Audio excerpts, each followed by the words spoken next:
Hello दोस्तों, स्वागत है आपका मेरे इस यूट्यूब चैनल पर। तो आज का हमारा विषय है मनोरोग को लेकर, यानी कि मन के रोग को लेकर, जिसमें से एक मुख्यतः रोग माना जाता है ओसीडी, यानी कि ऑब्सेसिव कंपल्सिव डिसऑर्डर। और इस रोग से अगर कोई रोगी जूझ रहा है तो वो बहुत ही हताश हो जाता है, क्योंकि उसको ट्रीटमेंट सही से मिल नहीं पाता।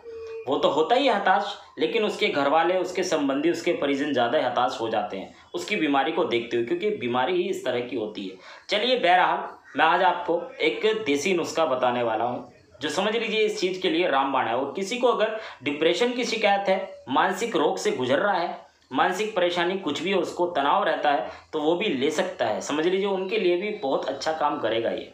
और रिजल्ट आपको 101% श्योरली है कि 101% मिलेगा, क्योंकि ये नुस्खा ऐसा है, मैं इस्तेमाल करा चुका हूँ पेशेंटों को, रिजल्ट बहुत ही अच्छा मिलता है, अद्भुत रिजल्ट मिल जाता है। तो चलिए, बात चल रही है ओसीडी को लेकर, यानी कि ऑब्सेसिव कंपल्सिव डिसऑर्डर। इसमें रोगी में अगर लक्षण देखें हम, तो यह लक्षण होते हैं कि अगर वो कहीं बाहर से आ रहे हैं, चाहे शॉपिंग करके आ रहे हैं, मार्केटिंग करके आ रहे हैं, फल खरीद कर आ रहे हैं, फ्रूट खरीद कर आ रहे हैं, कुछ भी लेकर आ रहे हैं, तो वो नहाते ज़रूर हैं। और नहाना भी अच्छी बात है, नहाना चाहिए। अगर हम बाहर से आ रहे हैं, हमें फील हो रहा है कि भाई हमें नहाना ज़रूरी है, तो वो नहाए। लेकिन इसमें कई हद तक यह कारण हो जाता है कि वो नहाता है तो नहाता ही रहता है।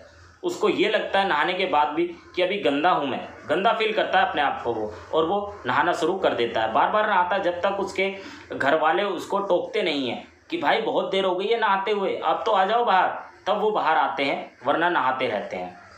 कई बार स्थिति ऐसी भी हो जाती है, अगर वो बाहर से आते हैं, बच्चों को देखते हैं, बच्चे उनको दिख जाते हैं घर पर, तो उनको भी नहलाना शुरू कर देते हैं। उनको लगता है कि बच्चे भी गंदे हैं, या बच्चे कई बार कहीं खेल रहे हैं, कूद रहे हैं, कुछ भी कर रहे हैं, एक्टिविटी कर रहे हैं, तो उनको वहाँ से उठाते हैं और कहते हैं कि बेटा नहाओ, आप गंदे हो। और नहाते रहते हैं, नहलाते रहते हैं, उनको अपनी साथ नहलाते रहते हैं। जब भी वो नहाते हैं तभी बच्चों को नहलाते हैं। इस अवस्था में कई बार बच्चा बीमार भी हो जाता है, बुखार भी हो जाता है उसको, लेकिन वो उनके मन में वहम बढ़ चुका है कि भाई हम गंदे हैं, हमें नहाना है।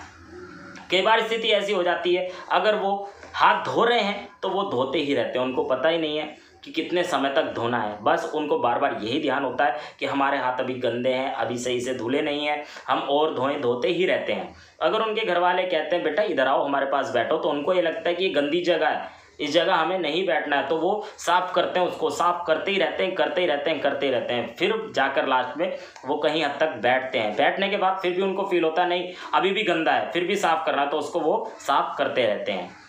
कई बार ऐसी अवस्था भी आ जाती है, मन में गंदे गंदे ख्याल आ जाते हैं। अगर वो चाकू को देखते हैं तो ऐसा लगता है कि हम अपने हाथ काट लें, हम मर जाएं, हम ये कर लें, हम वो कर लें, या फला आदमी हम उसको मार देंगे, हम जान से ख़त्म कर देंगे, या अब मैं बाहर जाऊंगा एक्सीडेंट तो नहीं हो जाएगा। ये गंदे गंदे ख्याल आने लगते हैं। तो कई बार स्थिति ऐसी हो जाती है, किसी महिला को अगर होती है परेशानी, तो वो बर्तन धो रही हैं तो बर्तन धोती ही रहेंगी कि अभी गंदा है, अभी साफ़ नहीं हुआ, अभी और साफ़ होना चाहिए। तो बहुत सारी ऐसी सिचुएशन हो जाती हैं इसमें, और रोगी हताश हो जाता है, क्योंकि वही है कि उनको ट्रीटमेंट सही से मिल नहीं पाता। और होने का कारण होता है कई बार हमारे मस्तिष्क में कुछ रसायन होते हैं, जैसे कि डोपामाइन हो गया, ऑक्सीटोसिन हो गया, इंडोर्फिन हो गया, सीरोटोनिन हो गया। और सीरोटोनिन नामक रसायन की कम उत्पत्ति होती है, कम उत्पन्न होता है, तो इस स्थिति हो जाती है। हालांकि कई बार जैसे डोपामाइन हो गया, इंडोर्फिन हो गया, या फिर ऑक्सीटोसिन हो गया, इनके इम्बैलेंस से भी परेशानी उत्पन्न हो जाती है। कई बार ऐसा हो जाता है कि रोगी को या घर वालों को रोगी के लक्षण शुरू में प्रतीत नहीं होते, वो पहचान नहीं पाते। ऐसे भी रोगी आते हैं, कहते हैं कि हमारी बेटी है 25-26 साल की, वो शुरू में हमें लगता था कि हाथ ज़्यादा धोती है, हमें लगता है कि हाँ भाई उसको सफाई पसंद है, और अच्छी बात है, सफाई पसंद होना भी ज़रूरी है, तो वो हाथ धोती रहती है। पहले 4-5 मिनट लगते थे, अब 10 से 20 मिनट भी लग जाते हैं। कई बार एक जो साबुन की टिकिया होती है वो 2 दिन में ही ख़त्म हो जाती है, सिर्फ हाथ धोने में। नहाने की बात तो अलग है, जो वो साबुन इस्तेमाल करती हैं। तो हमें शुरू में एहसास नहीं हुआ, हमने 2-4 परिजनों से संपर्क करा, तो उन्होंने हमें ये कहा कि भाई कुछ वैसे भी हो सकता है, यानी कि ऊपरी वगैरह हो सकता है। हमने झाड़ा वगैरह लगवाया, लेकिन हमें सही से इलाज नहीं मिल पाया। फिर जाकर हम किसी साइकेट्रिस्ट से हमने सलाह ली, तो उन्होंने ओसीडी यानी कि ऑब्सेसिव कंपल्सिव डिसऑर्डर का हमें बताया कि इसको ये रोग है, इसका ट्रीटमेंट कराएं। हमने ट्रीटमेंट कराया, कुछ समय के लिए हमें लगा हाँ इनको फ़र्क है, लेकिन फिर वो स्थिति हुई है। तो चलिए मैं अब सीधे उपचार की तरफ चलता हूँ, इसके लिए आप क्या लें। और जो भी मैं बताऊँ यकीन मानिए कारगर चीज़ है, आजमाया हुआ नुस्खा है, तभी मैं बता रहा हूँ। मैंने हर वीडियो में बताया, मैं नुस्खा वही आपको बताऊँगा जो मैंने इस्तेमाल करा है रोगियों को, और मैंने देखा है रिजल्ट उसका 101% आ चुका है, तभी मैं आपको सलाह दे रहा हूँ। इसलिए भाई मैं किसी को अपना एड्रेस नहीं देता, मैं नहीं चाहता कोई आए परेशान हो, अपना आप ट्रीटमेंट अपने आप कर सकते हैं। और ना ही फ़ोन में इसलिए बताता हूँ आपको, अपना नंबर इसलिए देता हूँ कि मैं कुछ और अच्छी से अच्छी चीज़ बता दूंगा। भाई फ़ोन पर भी यही बताऊंगा या यहाँ पर आएंगे तब भी मैं यही बताऊंगा। बस फ़ोन नंबर मैं इसलिए देता हूँ, अगर किसी को और किसी विषय में बात करनी है या इस वीडियो से रिलेटेड कुछ और पूछना जो मैंने इस वीडियो में नहीं बताया। बहुत से फ़ोन करते हैं कि भाई ये डोज कैसे लेनी है, कितने समय लेनी है, क्या परहेज है। भाई क्यों करते हो मुझे इस तरह के फ़ोन? भाई और भी हैं लाइन में जिन्हें बहुत इंपॉर्टेंट बात करनी होती है, उनकी लाइन नहीं लग पाती।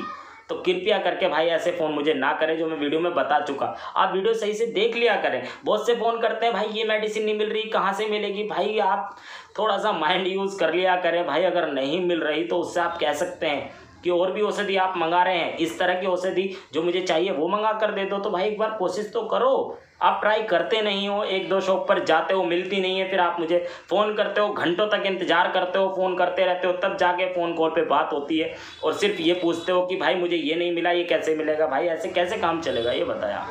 मेरी लाइफ बहुत बिजी है, मैं चाहता हूँ आपको ज़्यादा समय देने का, लेकिन बहुत से इसका दुरुपयोग कर रहे हैं। भाई क्यों कर रहे हैं ऐसा? थोड़ा सा माइंड लगाएं। अगर फिर भी असमंजस हो तो आप मुझसे बात करें। कोई भी सॉल्यूशन नहीं मिल रहा आपको तो मुझसे बात करें, अगर होगा मेरे हित में सॉल्यूशन तो मैं दूंगा। चलिए मैं उपचार की तरफ चलता हूँ। तो इसके लिए आपको जो भी मैं बताऊँ, किसी भी पंसारी जहाँ पर जड़ी बूटियाँ मिलती हैं आसानी से मिल जाएगी। तो आप नोट कर लें। सबसे पहले आपको लेना है 50 ग्राम जटामासी। जटामासी आसानी से मिल जाएगा, 50 ग्राम जटामासी ले। 50 ग्राम इसके लिए ले ब्राह्मी घास 50 ग्राम ले। इसके लिए आप अश्वगंधा भी जिसको कह देते हैं, अश्वगंध नागौरी भी कह देते हैं। 50 ग्राम ले शंखपुष्पी। अब शंखपुष्पी का लिक्विड भी आता है, आप समझ गए होंगे, लेकिन शंखपुष्पी आपको पंसारी से लेनी है, जड़ी बूटी टाइप होती है, मिल जाएगी आसानी से।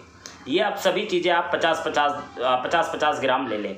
जटामासी, शंखपुष्पी, ब्राह्मी, अश्वगंध या अश्वगंधा नागौरी, ये 50-50 ग्राम ले लें। और 10 ग्राम इसके अंदर डालें आप सर्पगंधा की जड़। सर्पगंधा की जड़ ले लें, ये भी आसानी से किसी भी पंसारी से मिल जाती है, लेकिन इसकी मात्रा 10 ग्राम रखें आप। सभी की जो बताई है 50-50 ग्राम, लेकिन सर्पगंधा की जड़ की आप मात्रा रखेंगे 10 ग्राम। अब इनको सभी को पीस के बारीक पाउडर बना लें। अब जब आपने ये पाउडर बना लिया है तो लेने का तरीका है आपका लगभग 2.5 से 3 ग्राम सुबह, 2.5 से 3 ग्राम शाम, यानी कि आधा चम्मच सुबह, आधी चम्मच शाम को। दूध के साथ ले लें। अगर दूध अवेलेबल नहीं है, कोशिश करें अगर दूध अवेलेबल हो जाए गाय का तो बहुत अच्छा रहेगा आपके लिए। और गाय का दूध अवेलेबल नहीं है इन केस तो आप नॉर्मल दूध से ले लें। और वो भी अवेलेबल नहीं हो, बहुत से ऐसे हैं भाई इतने पैसे नहीं होते उनके पास कि खाने तक के लाले हो रहे हैं, दूध कहाँ से लें। दवाई तो अफोर्ड कर लेंगे वो, क्योंकि ज़्यादा कॉस्टली है। अगर मैं इसकी कॉस्ट की बात करूँ तो 125-150 रुपये के आसपास इसकी कॉस्ट है सभी दवाइयों की, जितनी मात्रा मैंने बताई है 50-50 और 10 ग्राम।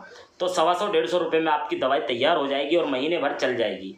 तो आप ये ले लें दूध से। पहले कोशिश करें गाय के दूध से, गाय का दूध अवेलेबल नहीं हो तो भैंस का दूध ले लें, थैली का दूध ले लें। और वो भी अवेलेबल नहीं हो तो लास्ट में आप पानी से ले सकते हैं, आधा चम्मच सुबह, आधी चम्मच शाम। बाकी डिपेंड करता है पेशेंट पर। अगर क्रोनिक पेशेंट है, कोई ज़्यादा ही बड़ी परेशानी है उसको, यानी कि 10-20 साल से जूझ रहा है, तो वो 1-1 चम्मच सुबह शाम ले ले बेझिझक होके। कोई साइड इफेक्ट नहीं किसी भी तरह का। हालांकि मैं 1-1 चम्मच ही रिकमेंडेड करूँगा, लेकिन बहुत से ऐसे हैं कि उनका वज़न कम है, उसके अनुसार अगर आप लेंगे तो हालांकि आधी चम्मच ले लें, कोई साइड इफेक्ट नहीं है किसी भी तरह का, रिजल्ट उसको भी मिलेगा। और किसी को क्रोनिक पेशेंट है, जैसे मैंने कहा कि बहुत पुराने समय से जूझ रहा है, बहुत ज़्यादा समस्या है, तो 1-1 चम्मच सुबह शाम। सुबह नाश्ते के आधे घंटे बाद ले लें और रात को खाना खाने के आधे घंटे बाद। वही गाय के दूध से, नॉर्मल दूध से या फिर पानी से। पहले कोशिश करें गाय का दूध नहीं तो दूध नॉर्मल या फिर पानी से ले लें। नॉर्मल पानी के साथ लेना है आपको, एक तो ये करना है। अब दूसरा आपको लेना है आसव सारस्वता रिष्ट। अरिष्ट लेना है, सारस्वत अरिष्ट ये लें आप। बैद्यनाथ कंपनी का ज़्यादा उचित रहेगा, क्योंकि बहुत सी बार ऐसे भी पेशेंट आए हैं, मुझे फ़ोन पर बात करी है उनसे, उन्होंने कहा है कि हमें 2 महीने आपका ट्रीटमेंट लेते हुए हो गया लेकिन रत्ती भर भी आराम नहीं है। जब उनसे पूछा गया कि क्या लिया आपने, कि फला कंपनी का लिया, हमें आराम नहीं मिला, मैंने कहा एक बार मेरे कहने से जब इतना कर रहे हैं तो एक बार बैद्यनाथ का इस्तेमाल करके देखें। तो उन्होंने बैद्यनाथ का इस्तेमाल किया, हफ्ते 10 दिन में ही रिजल्ट मिलने लगा। तो कुछ कंपनियों का ऐसा भी रिजल्ट है कि कुछ कंपनियों का कुछ चीज़ ऐसी है बहुत अच्छा रिजल्ट है, कुछ कंपनियों का ऐसा है कि रिजल्ट ना के बराबर है। लेकिन मैं बैद्यनाथ का दावा दे सकता हूँ, हर आइटम उसका यानी कि हर औषधि उसकी बहुत ही अच्छी है, कारगर है। तो बैद्यनाथ का लें, कोशिश करें। इन केस नहीं मिलता तो बात अलग है, लेकिन कोशिश करें बैद्यनाथ का सारस्वत अरिष्ट आपको मिल जाए। ये लेना है आपको। जैसी औषधि आपने वो ली पिसी हुई सभी चीज़ों की, जो मैंने अभी पाउडर बताया था, उसी के 10 मिनट बाद आप ले सकते हैं। 3 ढक्कन औषधि, 3 ढक्कन पानी, यानी 3 ढक्कन सारस्वत अरिष्ट के लें, किसी कटोरी में किसी गिलास में लें, नाप कर उसी ढक्कन से जो ढक्कन उसके अंदर बोतल के अंदर लगा हुआ हो, और 3 ही ढक्कन उसके अंदर बराबर पानी मिला दें, नॉर्मल पानी मिलाएं आप। इसी तरह से रात को खाना खाने के बाद जब आपने वो पाउडर ले लिया आधी चम्मच, तो 5-10 मिनट बाद ये 3 ढक्कन दवाई 3 ढक्कन पानी मिलाकर ले लें। बस आपकी समस्या का समाधान बिल्कुल मिल जाएगा। महीने भर में आपको रिजल्ट मिल जाएगा, बहुत अचंभाजनक रिजल्ट मिल जाएगा। एक चीज़ और मैं बताना चाहूँगा, अगर आप ऐड कर सकते हैं, अफोर्ड कर सकते हैं तो कर लें आप। ब्रह्म रसायन बैद्यनाथ भी बनाती है, ये आप ब्रह्म रसायन किसी भी कंपनी का ले सकते हैं। लेकिन जैसे बताया सारस्वत अरिष्ट बैद्यनाथ का वो ज़्यादा अच्छा है, नहीं मिले तो किसी और कंपनी का ले, लेकिन ब्रह्म रसायन आप किसी भी कंपनी का ले सकते हैं जो आपको अवेलेबल हो जाए।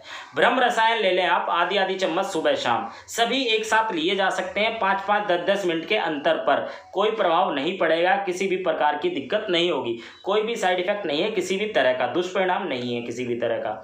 तो अब ये 3 चीज़ आप ले सकते हैं। अगर कोई अफोर्ड कर सकता है ब्रह्म रसायन ले लें, ज़्यादा कॉस्टली भी नहीं आता, आपके बजट में होगा, कोई भी छोटा मोटा आदमी भी ले सकता है, कोई दिक्कत नहीं है इसमें।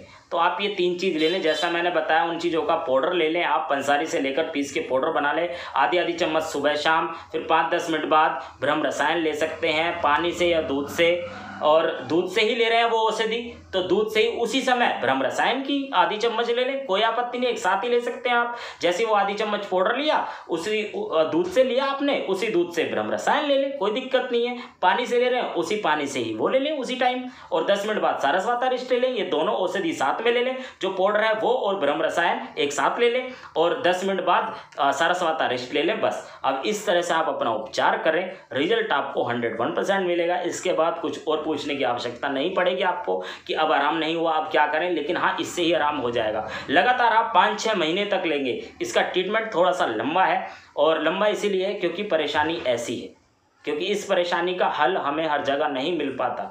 बहुत से ऐसे भी हैं हताश हो चुके हैं, और साइकेट्रिस्ट हैं, बहुत महंगी फ़ीस होती है, न्यूरोलॉजिस्ट हैं, बहुत महंगी फ़ीस होती है, हर कोई अफोर्ड नहीं कर पाता। जो अफोर्ड कर लेते हैं वो तो खुश है भाई, सोचते हैं कि यार देसी उपचार कहाँ तक करेंगे, कैसे क्या ढूंढेंगे, जड़ी बूटी लकड़ी पकड़ी है कहाँ से ढूंढेंगे। भाई चलते हैं यार, साइकेट्रिस्ट के पास चलते हैं, न्यूरोलॉजिस्ट के पास चलते हैं, उनको दिखाते हैं। भाई ठीक है, आपके पास पैसे आप दिखा रहे हैं, अच्छी बात है, लेकिन आप नहीं जानते आपका ट्रीटमेंट सालों साल चलता रहेगा, फिर भी आपको जड़ से ठीक नहीं हो पाएंगे। आप जड़ से ठीक होना है तो आयुर्वेदिक अपनाना ही पड़ेगा आपको। और आयुर्वेदिक क्या अपनाना है, जो मैंने बताया ये कर लें, इसके अलावा कुछ बताने की मुझे आवश्यकता नहीं पड़ेगी।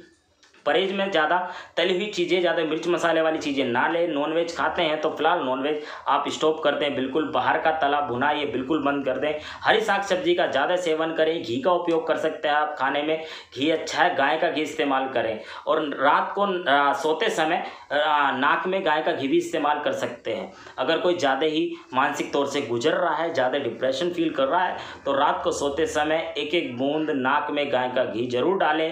ये स्वास्थ्य के लिए भी अच्छा है, आपके मानसिक विकार के लिए भी अच्छा है, मानसिक तनाव के लिए भी अच्छा है, और दिमाग को ठंडा रखने के लिए भी अच्छा है। तो आप गाय का देसी घी 1-1 बूंद नाक में डालें, अगर अवेलेबल हो सकता है तो।